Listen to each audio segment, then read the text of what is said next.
Hey everyone, welcome back to the channel. Today we're diving into the past to answer a question. What would happen if you lived as a knight? Spoiler alert, it's not all shining armor and epic sword fights, though we'll get to that. We're talking real deal medieval times, folks. The kind of stuff that'd make you say nope faster than a peasant running from a dragon, which, let's be honest, is pretty darn fast. So grab your sword, mount your imaginary steed, and let's ride into this historical hot mess to find out if you have what it takes. First things first, becoming a knight wasn't some walk in the park. It was more like a death march, uphill, in the snow, while carrying your smelly armor. If you were a wee lad in medieval times, your journey to knighthood would start at the tender age of 7. Yes, 7 years old. While kids today are glued to Fortnite, you'd be learning how to ride a horse that's probably bigger than your house, swing a sword that weighs more than you do, and serve nobles who wouldn't know a clean plate if it hit them in the face. You'd be living in a castle, which sounds cool until you realize the lack of indoor plumbing. You'd be learning etiquette, hunting, and basic combat skills, all while trying not to get trampled by a runaway horse or insulted by a grumpy old knight. And if you thought that was rough, just wait until you hit 14. Congratulations, you're now a squire. This is where things went from kind of terrifying to holy crap, I might actually die. You'd be assigned to a knight, basically becoming their personal servant punching bag. Cleaning their armor, which, let's be honest, probably smelled like a combination of sweat, rust, and fear. Caring for their horses, who probably had better manners than your knight, and even following them into battle just to watch them potentially get disemboweled. All this while training harder than a Spartan preparing for war. Swordsmanship, archery, jousting, you name it, you trained for it. And if you managed to survive all that without running away to join the circus, you might, and I mean, be considered for knighthood. So, you've gone and gotten yourself knighted, congrats! You've achieved peak medieval coolness. So what's next on the agenda? Saving damsels in distress? Slaying dragons? Attending lavish feasts? Well, hold your horses there, buddy. Turns out, being a knight wasn't all sunshine, roses, and rescuing princesses. In fact, it mostly involved waiting. Waiting around for something to happen. Most of your days would be spent training because you can never be too prepared for the next war, right? And let's not forget about your beloved armor. That beautiful, shiny, ridiculously heavy suit of metal needs some serious TLC. We're talking 40 to 60 pounds of metal, leather, and padding. Imagine trying to go for a jog in that thing, let alone fight a battle. And speaking of battles, remember those? Yeah, those happened. A lot. But when you weren't polishing your armor or practicing your sword swings, you had to answer to your lord, managing estates, collecting taxes from grumpy peasants, and generally trying to stay on your lord's good side because, you know, he could have you beheaded if you messed up bad enough. Oh, and let's not forget about the church. Being a knight meant being a holy warrior, so you'd better be ready to pray the day away. Alright, enough of this daily grind stuff. Let's talk about the main event battles. This is what you signed up for, right? The clash of steel, the roar of the crowd, or the screams of terrified peasants, the chance to prove your valor and become a legend. Except, hold on a minute. Real-life medieval warfare was about as glamorous as a mud pit. Imagine this. You're standing in a field, sweating your guts out in your armor, surrounded by thousands of other sweaty, smelly dudes. The air is thick with the stench of fear, blood, and whatever passed for deodorant back then. Arrows are raining down from the sky like angry wasps. Catapults are launching boulders bigger than your house. And you haven't had a decent meal in days, because the army cooks are all out of whatever questionable meat they were serving. Oh, and there's a good chance you'll get stabbed, trampled, or beheaded before the day is over. But hey, at least you might get a cool scar out of it, right? Assuming you survive, of course. And if you're really lucky, maybe you'll even get to participate in a siege. Because nothing says fun like spending weeks or even months camped outside a heavily fortified castle, lobbing diseased cows and the occasional plague victim over the walls. Let's dive deeper into the life of a knight. What did they eat? How did they train? And what were their daily routines like?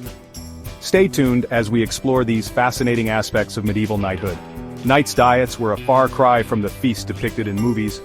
Typically, they ate bread, cheese, and whatever meat was available, often pork, beef, or mutton. Fresh fruits and vegetables were rare, and spices were a luxury. On special occasions, they might indulge in a more lavish meal, but day-to-day it was all about sustenance. Training was rigorous and relentless. From dawn to dusk, knights engaged in physical exercises, honed their combat skills, and practiced with various weapons. They participated in mock battles, jousting tournaments, and archery practice to keep their skills sharp. Physical fitness was paramount, as they needed the strength to wield heavy swords and the endurance to withstand long battles.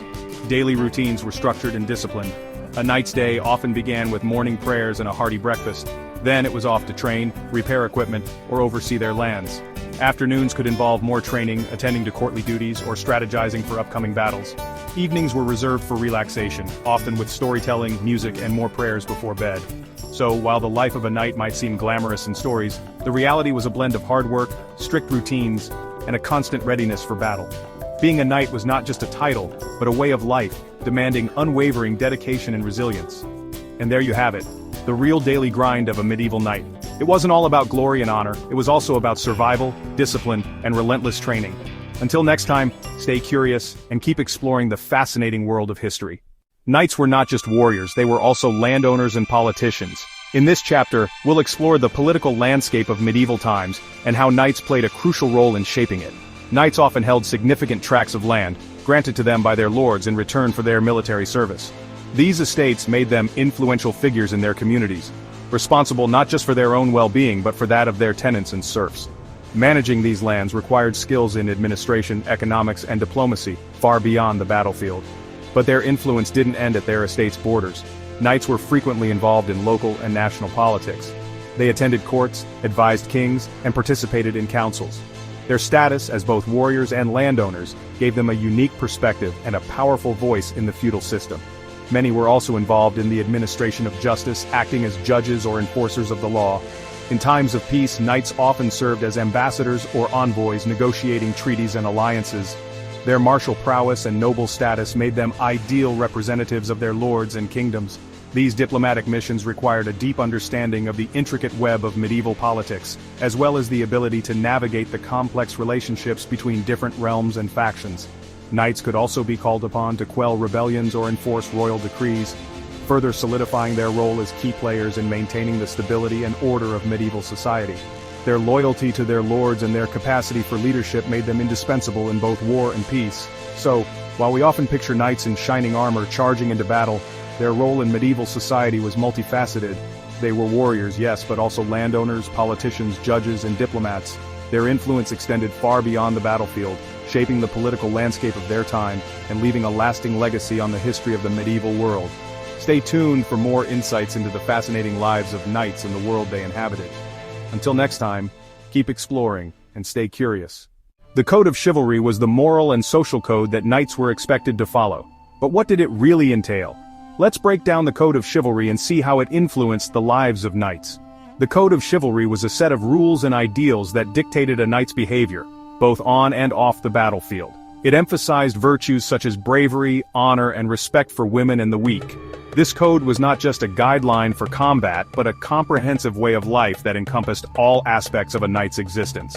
First and foremost, a knight was expected to be brave. Courage in the face of danger was a fundamental requirement, whether in battle or in daily life. This bravery extended to protecting the innocent and standing up for what was right, even when it was difficult. Honor was another critical component of the Code of Chivalry. Knights were expected to uphold their promises and maintain their integrity at all times. This meant being truthful, keeping their word, and acting with fairness and justice. A knight's honor was his most valuable possession, and any breach of it could have severe social consequences. Respect for women and the weak was also a cornerstone of chivalric values. Knights were to show courtesy and protect those who could not protect themselves. This aspect of the code elevated the status of women and encouraged a sense of responsibility towards the vulnerable in society. The Code of Chivalry also emphasized loyalty. Knights were bound by duty to their lords and were expected to serve them faithfully. This loyalty extended to their comrades in arms in their kingdom, creating a strong sense of unity and purpose within the knightly class. In addition to these virtues, the Code of Chivalry promoted a sense of humility and selflessness. Knights were encouraged to put the needs of others before their own and to act with generosity and compassion. This altruistic aspect of the code helped to foster a sense of community and mutual support among knights and their followers. The influence of the Code of Chivalry extended beyond individual knights to shape the broader culture of medieval society. It set a standard for behavior that was admired and emulated by others, helping to create a more orderly and just world. However, it's important to note that not all knights lived up to these ideals. The realities of medieval life often made it challenging to adhere strictly to the Code of Chivalry, yet the code remained a powerful symbol of what knights aspired to be and served as a guiding light for their actions. In conclusion, the Code of Chivalry was more than just a set of rules. It was a way of life that influenced every aspect of a knight's existence. It shaped their behavior, their relationships, and their place in society. While the ideal of chivalry may have been difficult to fully achieve, It provided a noble standard that knights strove to uphold. Thank you for joining us on this journey through the fascinating world of knights and their codes of honor. Until next time, keep exploring and stay curious. Knights were often involved in various tournaments and jousting events. These were not just for entertainment but also for training and showcasing their skills. Let's take a closer look at these medieval sports. Tournaments were grand events where knights could demonstrate their prowess in combat. These gatherings were a blend of festivity and fierce competition, drawing crowds from all over the realm. The main attractions were the jousting matches, where knights would charge at each other on horseback, aiming to unseat their opponent with a lance. But jousting was only one part of these elaborate tournaments. Knights also engaged in melee battles, where groups of warriors would fight in a chaotic but controlled environment. These melees tested a knight's ability to work with others, showcasing their teamwork and strategic thinking. Winning a tournament brought great prestige and often valuable prizes. It was a chance for knights to prove their worth, attract the attention of noble patrons, and sometimes even win the favor of a lady. The glory of victory could elevate a knight's status and open doors to new opportunities. However, tournaments were not without risks. Injuries were common, and it wasn't unheard of for knights to suffer severe wounds or even death. Despite these dangers, the lure of honor and fame made tournaments an essential part of a knight's life. Beyond the physical skills, tournaments were also a display of chivalric values. Knights were expected to show courtesy, fairness, and respect for their opponents. These events were a microcosm of the broader chivalric ideals, reinforcing the code of honor that governed a knight's conduct. In conclusion, tournaments and jousting were much more than mere games. They were a vital aspect of knightly culture, combining the thrill of competition with the rigorous training required for battle. These events allowed knights to hone their skills, gain recognition, and uphold the chivalric values they held dear. Thank you for joining us on this exploration of medieval sports. Until next time, keep exploring and stay curious. The relationship between knights and the church was complex and multifaceted. In this chapter, we'll explore how religion influenced the lives and duties of knights. From their initiation into knighthood, knights were deeply intertwined with the church. The ceremony of dubbing a knight often took place in a sacred space, with prayers and blessings invoking divine favor. This ritual underscored the belief that a knight's duty was not only to his lord and king, but also to God. Knights were expected to uphold Christian values, which were enshrined in the code of chivalry. Acts of bravery, mercy, and justice were seen as reflections of their faith. In battle, knights believed they were fighting not just for earthly causes but for a higher, divine purpose. The concept of holy war, most famously epitomized by the Crusades, was a direct manifestation of this belief. Knights who took part in these campaigns saw themselves as soldiers of Christ, defending the faith against its enemies. The church also played a crucial role in the daily lives of knights. Regular attendance at Mass, confession, and the observance of holy days were integral parts of their routine. Monasteries and abbeys often served as places of refuge and spiritual counsel for knights, offering guidance and solace in times of doubt or moral conflict. However, the relationship between knights and the church wasn't without tension. The church's call for peace and its condemnation of violence often clashed with the knights' martial duties. The Peace and Truce of God movements, initiated by the church, sought to limit the times and reasons for warfare, challenging knights to reconcile their warrior ethos with their religious obligations. Despite these conflicts, the bond between knights and the church remained strong. The church provided moral and spiritual legitimacy to the knightly class, while knights offered protection and support to ecclesiastical institutions. This symbiotic relationship helped to shape the medieval world, influencing the social and political landscape of the time. In conclusion, the interplay between the sacred and the sword was a defining aspect of a knight's existence. Their faith guided their actions, informed their values, and justified their battles. Understanding this relationship offers a deeper insight into the medieval knight's identity and the world they inhabited. Thank you for joining us in this exploration of the spiritual dimension of knighthood. Until next time, continue your quest for knowledge and stay curious. Knights were also explorers and adventurers. Many went on crusades and other expeditions. Let's explore some of the most famous journeys undertaken by knights. The Crusades are perhaps the most well-known of these expeditions. Initiated in the late 11th century, the Crusades were a series of religious wars sanctioned by the Church, aimed at reclaiming the Holy Land from Muslim control. Knights from all over Europe took up the cross, embarking on perilous journeys to the Middle East. These expeditions were fraught with danger, from treacherous terrain and hostile forces to disease and starvation. Yet, for many knights, the promise of spiritual reward and earthly glory was worth the risk. One of the most famous knights of the Crusades was Richard the Lionheart. Known for his bravery and leadership, Richard led the Third Crusade and became a legendary figure in both European and Middle Eastern history.